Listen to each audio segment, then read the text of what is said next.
दोस्तों, good news club के एक और एपिसोड में आप सबका स्वागत है। क्या आप सब एकदम एनर्जाइज्ड हो? चाय पिया, दूध पिया, नाश्ता किया, खा पी लिया है ना एकदम? क्योंकि हमें पूरा आधा घंटा एकदम एनर्जी के साथ अटेंड करना है, ठीक है? ओके, तो सबसे पहले हम क्या करेंगे? हाथ जोड़ के प्रेयर करेंगे। तो चलो प्रे करते हैं और गुड न्यूज़ क्लब की तरफ बढ़ते हैं। ओके, चलो हाथ जोड़ लो, आंखें बंद, आंखें बंद। हाँ, हे पिता परमेश्वर, इस नए दिन के लिए हम आपको धन्यवाद देते हैं। इस एक और गुड न्यूज़ क्लब के एपिसोड के लिए हम धन्यवाद देते हैं। हर एक बच्चा जो इसे सुन रहा है उसको आशीष दे और इस गुड न्यूज़ क्लब से अच्छी बातें सीखने को मिले और आपको जानने का एक मौका दे। जितने भी लोगों ने मिलकर ये गुड न्यूज़ क्लब का एपिसोड बनाने में मेहनत की है, उन सबको आपके हाथों में सौंपते हैं। सबको आपके हाथों में सौंपते हैं। सबका ख्याल रख, यीशु मसीह के नाम से मांगते हैं, आमीन।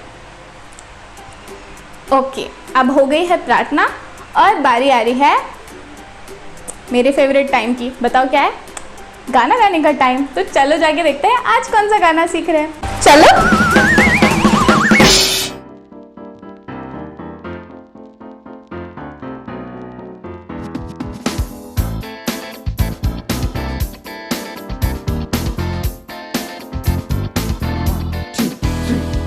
जीतेंगे हम, जीतेंगे हम, यीशु में ही जीतेंगे हम, जीतेंगे हम, जीतेंगे हम, यीशु में ही जीतेंगे हम। ऊंचे पहाड़ हिल जाएंगे, सरहद जो है वो मिट जाएंगे। ऊंचे पहाड़ हिल जाएंगे, सरहद जो है वो मिट जाएंगे।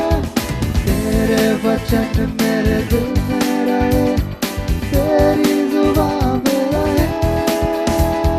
जीतेंगे हम, जीतेंगे हम, यीशु में जीतेंगे हम, जीतेंगे हम, जीतेंगे हम, यीशु में जीतेंगे हम।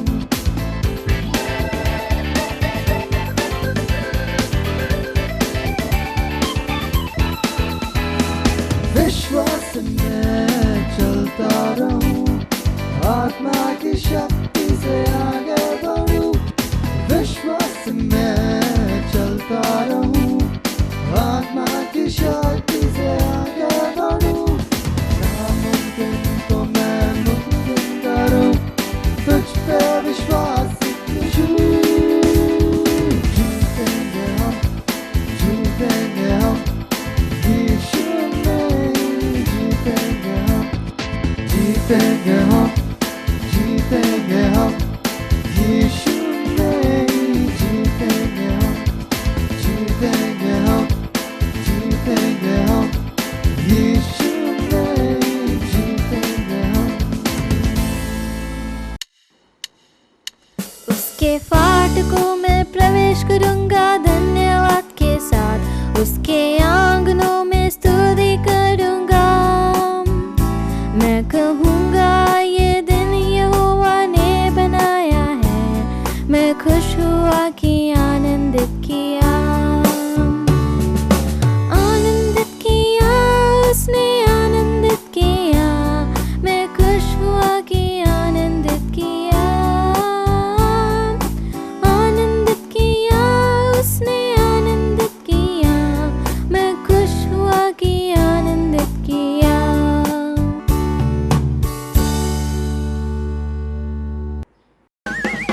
हेलो, कैसे हो सब लोग? हाय, मैं ठीक हूँ। ईशा दीदी, आप कैसे हो? मैं भी एकदम मस्त। डायना, तुम कैसी हो? मैं भी एकदम बढ़िया। अरे वीनू, लास्ट टाइम हमने तुम्हें कॉल में इतना मिस किया था। कैसे है तुम्हारे हालचाल? अरे मैं एकदम बढ़िया हूँ। हाँ, पिछली बार कुछ काम आ गया था मुझे। अरे हाँ, आपने मुझे बताया था। क्या सब कुछ सही से हो गया? क्या बताऊं यार, प्लान जैसा सोचा था वैसा कुछ भी नहीं हुआ। ऐसा लग रहा है सब गड़बड़ हो रहा है। ऐसा लग रहा है कि जैसे मैं हार गया हूँ। अरे भैया, ऐसे मत कहो। हम सब कभी ना कभी ऐसे समय से गुजरते हैं जब हम लगता है हम हार चुके हैं और कुछ सही नहीं होता। एंड एकदम सही कह रही है। हमारे जीवन में ऐसे काफी टाइम आते हैं जहाँ हमें ऐसे ही फील होता है, बट तुम हमेशा याद रखना कि परमेश्वर हमारे सामर्थ्य के बाद हमारी परीक्षा कभी नहीं लेंगे। तुम बस विश्वास रखो और मेहनत करते रहो। डायना एकदम सही कह रही है। हम अपनी अब तक की जिंदगी अभी पीछे मुड़कर अगर याद करें तो हम समझ पाएंगे कि परमेश्वर ने हमें कितनी कठिन कठिन परिस्थितियों में विजय दी है और वो हमें आगे भी विजय करेगा, वो हमें विजय देता रहेगा। बस हमें उस चीज पर भरोसा रखना चाहिए, जैसा डायना ने कहा, है ना। अभी अगर हम सोचेंगे तो हम जब 2-3 साल पहले देख लो या कई साल देख लो, हम इतने सालों में कितना बढ़ चुके हैं, कितनी चीजें समझते हैं, कितना कुछ जानते हैं। ये सब परमेश्वर की ही तो कृपा है। हाँ, आज का वर्ड अप भी तो यही कहता है कि परमेश्वर विजय देता है, तो बस उस पर भरोसा रखो। आप सब एकदम सही कह रहे हो। मैं इतने आगे परमेश्वर की मदद से ही तो बड़ा हूँ। मैं उम्मीद नहीं छोड़ूंगा और परमेश्वर पर पूरा विश्वास रखूंगा। Thank you. इसमें थैंक यू कैसा वीनू? हम सब मिलते ही तो इसलिए ताकि एक दूसरे की मदद करे और परमेश्वर में आगे बढ़ते रहे। बिल्कुल सही। चलो अब गुड न्यूज क्लब का टाइम हो रहा है, तो अब जल्दी से जाके गुड न्यूज क्लब अटेंड करते हैं और अपन फिर थोड़ी देर बाद मिलेंगे, ठीक है? चलो बाय। बाय। हाय। पौलुस आज के कहानी में अब रोम के कारागार या जेल में है, क्योंकि पौलुस यीशु के विषय में प्रचार किया। अभी वो पहले के तरह यात्रा नहीं कर सकता था, परंतु वो अभी भी पत्र या चिट्ठी लिख सकता था। इसलिए अब उसने इफिसियों को चिट्ठी लिखा। इफिसियों के लोग पौलुस से पत्र प्राप्त कर बहुत उत्तेजित हुए।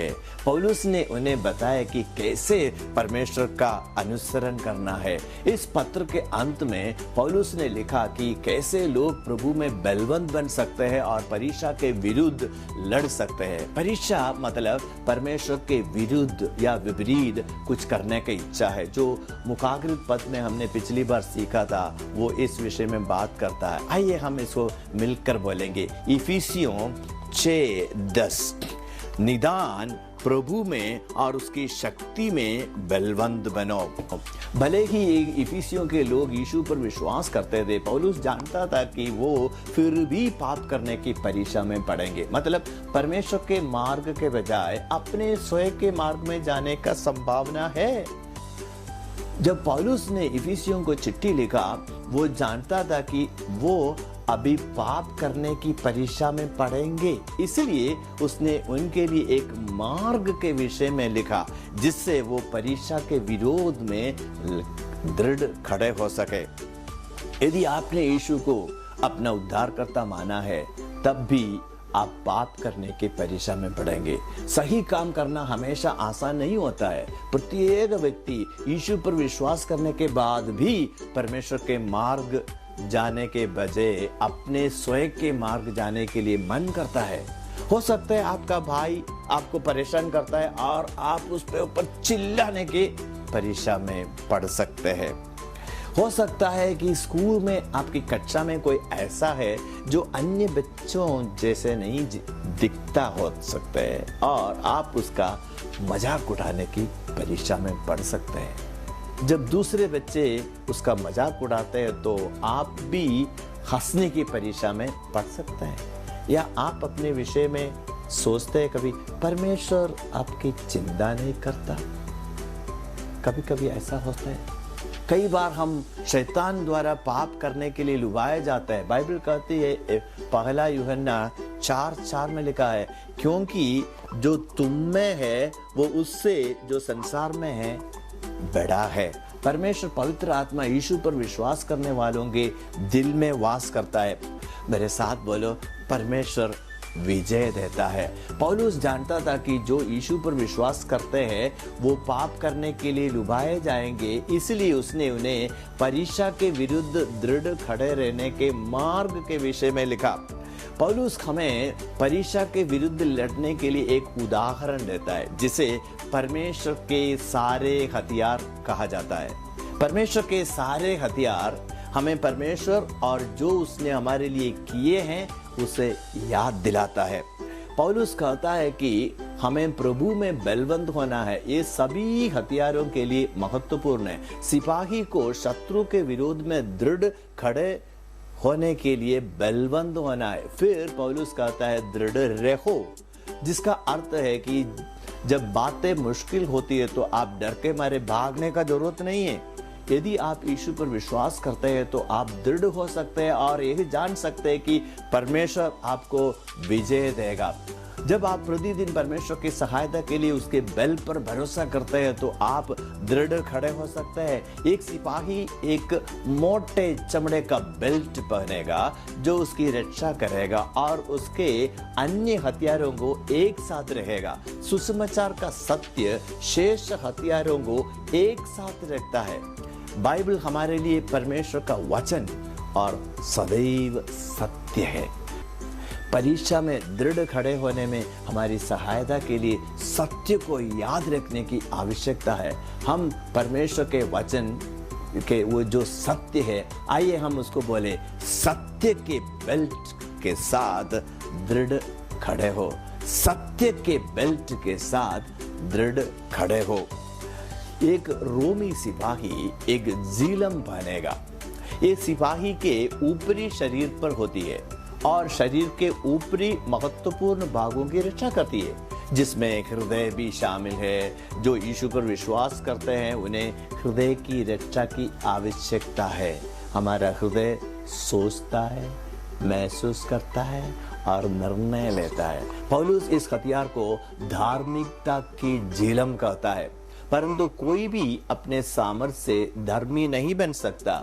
पौलुस झिलम का इस्तेमाल स्मरण दिलाने के लिए कहता है कि यीशु की धार्मिकता के कारण हम उचित मार्ग में, सही मार्ग में जीवन बिता सकते हैं। धार्मिकता वो है जिसे परमेश्वर भलाई के रूप में देखता है। यदि आप यीशु को अपना उद्धारकर्ता मानते हैं तो परमेश्वर आपके पाप को नहीं देखता, परंतु वो यीशु की धार्मिकता को आप में देखता है।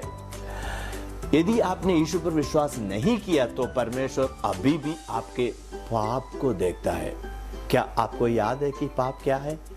पाप परमेश्वर के मार्ग को छोड़कर अपने स्वयं के मार्ग पर जाना है।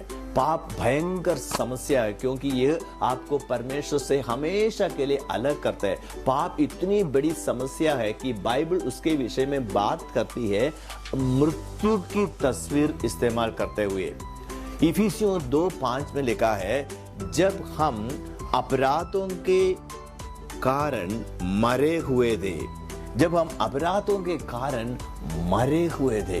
पाप एक बड़ी समस्या है और आप इसे स्वयं ठीक नहीं कर सकते, परंतु परमेश्वर आपसे बहुत प्यार करता है और वो नहीं चाहते कि आप अपने पाप में मर जाए। वो चाहते कि आप इसके साथ मित्रता में रहे, क्योंकि परमेश्वर पवित्र है। लेकिन आप पवित्र नहीं हैं, इसलिए आप स्वयं से परमेश्वर के साथ मित्रता नहीं कर सकते, परंतु परमेश्वर ने आपके लिए एक मार्ग तैयार किया है। वो मार्ग है यीशु मसीह। यीशु परमेश्वर का पुत्र है जो पृथ्वी पर आया और मनुष्य बन गया। उसने पाप रहित जीवन बिताया। उसने दंड के योग्य कोई पाप नहीं किया, परंतु उसने आपके पाप के लिए दंड उठाने का निर्णय लिया। यीशु ने आपके पाप का दंड लेने के लिए सलीब पर दुख उठाया और मारा गया। उसके हाथों में और पैरों में बड़े बड़े कीले ठोक दिया, सिर पर कांटों का मुकुट रख दिया और चेहरे पर कई बार थूक के है, खून बहा बहा के वो मर जाता है, लेकिन तीसरे दिन वो जीवित हो गया। ये प्रमाणित करते हुए कि वो पाप पर विजेता है, क्योंकि वो जीवित है। वो आपको परमेश्वर के साथ नया जीवन दे सकता है। बाइबल कहती है 2 कोरिन्थियों 5:21 में, जो पाप से अज्ञात था उसी को उसने हमारे लिए पाप ठहराया कि हम उसमें होकर परमेश्वर की धार्मिकता बन जाए। उसमें होकर, यीशु मसीह में होकर हम परमेश्वर की धार्मिकता बन जाए। जब आप यीशु को अपना उद्धारकर्ता मानते हैं, परमेश्वर आपको धर्मी के रूप में देखता है। जब पौलुस ने धार्मिकता की जीलम के विषय में लिखा तो वो चाहता था कि यह लोग याद रखें यीशु में आपके सभी पाप क्षमा किए गए हैं और परमेश्वर आपके धर्मी के रूप में देखते हैं। आप अभी परीक्षा के ऊपर विजय मिल सकते हैं। आइए बोले, धार्मिकता को जीलम के साथ दृढ़ खड़े हो। जो जूते शूज रोमी सिपाही पहनते थे वो बहुत महत्वपूर्ण थे। वो उसे दृढ़ खड़ा होने और बिना गिरे चलने में सहायता करते थे, इसलिए इन्हें पौलुस मेल के सुसमाचार के जूते कहता था। आप परीक्षा में दृढ़ खड़े रह सकते हैं और परमेश्वर के वचन के अनुसार जीवन बिता सकते हैं, क्योंकि आपका परमेश्वर के साथ मेल है। आपके पाप क्षमा किए गए हैं। आप दूसरों के साथ भी मेल से रह सकते हैं। आप प्रतिदिन दूसरों के परमेश्वर की शांति का इच्छा समाचार दिखाते हुए जीवन बिता सकते हैं और आप उन्हें बता सकते हैं कि वो भी कैसे परमेश्वर की शांति को प्राप्त कर सकते हैं। आइए बोले, मेल के सुसमाचार के जूतों के साथ दृढ़ खड़े हो। एक रोमी सिपाही ढाल लेकर चलता है तो उसके पूर्ण शरीर की शत्रु से आक्रमण से रक्षा करती थी। परमेश्वर में विश्वास एक ढाल के समान है जो शैतान के आक्रमण से रक्षा करता है। विश्वासी भरोसा कर सकता है कि परमेश्वर भला है और जो भी वो कहता है सत्य है। पौलुस इसे विश्वास की ढाल कहता है। विश्वास का मतलब परमेश्वर पर पूर्ण भरोसा करना। एक मार्ग जिससे हमारा विश्वास दृढ़ होता है वो है दूसरे विश्वासी के साथ संगति रखना। वहाँ विश्वासी परमेश्वर और बाइबल के विषय में और सीखते हैं और एक दूसरे को विश्वास में दृढ़ रहने के लिए प्रोत्साहित करते हैं। आइए बोले, विश्वास की ढाल के साथ दृढ़ खड़े हो। प्रत्येक रोमी सिपाही के सिर की रक्षा के लिए युद्ध में टॉप या हेलमेट महत्वपूर्ण था। आपको अपने मन को झूठे पर विश्वास करने से सुरक्षित रखना होगा जो आपको भयभीत या निराश कर सकता है। आपको वो सुरक्षा क्या दे सकता है? उद्धार का टॉप। आपके उद्धार के सत्य के विषय में सोचना आपकी भयभीत होने से या निराश होने से रक्षा कर सकता है। यदि आपने यीशु पर विश्वास किया है तो आप परमेश्वर के हैं। ये सत्य कि परमेश्वर ने आपके पाप क्षमा किए हैं और आप उसके परिवार के सदस्य हैं। परमेश्वर ने आपके लिए क्या किया है उसके विषय में सोचना आपकी परीक्षा के विरुद्ध लड़ने में सहायता करेगा। यदि आपने यीशु पर विश्वास किया है, आपके पास परमेश्वर का उद्धार है। आइए बोले, उद्धार के टॉप के साथ दृढ़ खड़े हो। एक अंतिम वस्तु जिसकी एक रोमी सिपाही को आवश्यकता होती थी वो है एक छोटी सी तलवार। इसका इस्तेमाल वो शत्रु पर आक्रमण करने के लिए है। बाइबल कहती है कि इफिसियों 6:17 में लिखा है, और उद्धार का टोप और आत्मा की तलवार जो परमेश्वर का वचन है ले लो। ये वचन में परमेश्वर बाइबल के विषय में बात करता है। परमेश्वर का वचन हमेशा सत्य है और इस पर भरोसा किया जा सकता है। जब आप बाइबल को पढ़ते हैं और स्मरण करते हैं तो परमेश्वर पवित्र आत्मा आपको इसे परीक्षा के समय याद दिलाएगा। आइए बोले, आत्मा की तलवार के साथ दृढ़ खड़े हो। परमेश्वर के हथियार जो सत्य वो दर्शाते हैं वो यीशु पर विश्वास करने वालों की परीक्षा के विरुद्ध दृढ़ होने और विजय पाने में सहायता करते हैं। यदि आप यीशु पर विश्वास करते हैं तो परमेश्वर के हथियार आपके लिए है। परमेश्वर आपको वो प्रत्येक वस्तु देता है जिसकी आपको परीक्षा के विरुद्ध दृढ़ खड़े होने और विजय पाने के लिए आवश्यकता है। हो सकता है आप अपने भाई पर चिल्लाने की परीक्षा में पड़े या किसी ऐसा एक मजाक उठाने की परीक्षा में पड़े, या हो सकता है कि आप एक सोचते हैं कि परमेश्वर आपकी परवाह नहीं करता। आप किसी भी प्रकार पढ़े, अच्छा समाचार ये है कि आपके पास दृढ़ खड़े रहने का मार्ग है।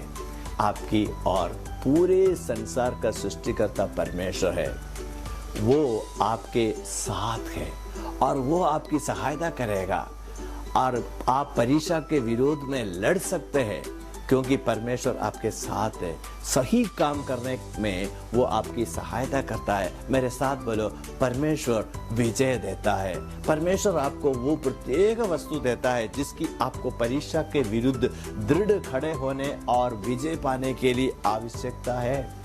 जब आप पाप करने के लिए लुभाए जाते हैं, रुको और परमेश्वर से सहायता मांगे। परमेश्वर के हथियारों को विषय में सोचें और यहाँ तक कि उसे पहनने की कोशिश करें। परमेश्वर की सहायता से आप दृढ़ खड़े हो सकते हैं और विजय हो सकते हैं। परमेश्वर बहुत महान और प्यार करने वाला है और वो आपको दृढ़ खड़े होकर और विजय पाने के लिए सारे वस्तुएं देंगे। वाह, परमेश्वर कितना महान परमेश्वर है। पौलुस ने इन सत्यों के द्वारा जीवन बिताया। उसने यही पत्र तब लिखा जब वो एक कैदी था, जेल में था, और फिर भी उसे याद था कि परमेश्वर ने उसे बल दिया और जो सही है वो करने में उसकी सहायता की। उसने सुसमाचार का प्रचार किया और दूसरों को बताया कि परमेश्वर कितना महान है, क्योंकि पौलुस ने इन सत्यों के द्वारा जीवन बिताया। इसलिए यह अपने लिखे हुए पत्र के इफिसियों को प्रोत्साहित कर पाया। आशा है जो पौलुस ने लिखा आप भी उससे प्रोत्साहित हुए हैं। यदि आप पहले से यीशु पर विश्वास किए हैं, आप जान सकते हैं कि परमेश्वर आपको वो प्रत्येक वस्तु देता है जिसकी आपको परीक्षा के विरुद्ध दृढ़ खड़े होने पर और विजय पाने के लिए आवश्यकता है। जब आप गलत करने के लिए डुबाए जाते हैं तो रुके और परमेश्वर से सहायता मांगे। परमेश्वर के हथियारों को विषय में सोचें और उसे पाने की कोशिश करें और याद रखें, परमेश्वर आपके साथ और आपकी सहायता करेगा। परमेश्वर उसके वचन के अनुसार जीने में आपकी सहायता करने के लिए आपके साथ है। क्या इस हफ्ते आप हर सुबह इन सत्यों के साथ प्रार्थना करेंगे? आप दृढ़ खड़े होने के लिए परमेश्वर से सहायता मांगेंगे? आप एक किताब में लिख सकते हैं कैसे परमेश्वर ने आपके दृढ़ खड़े रहने में सहायता की।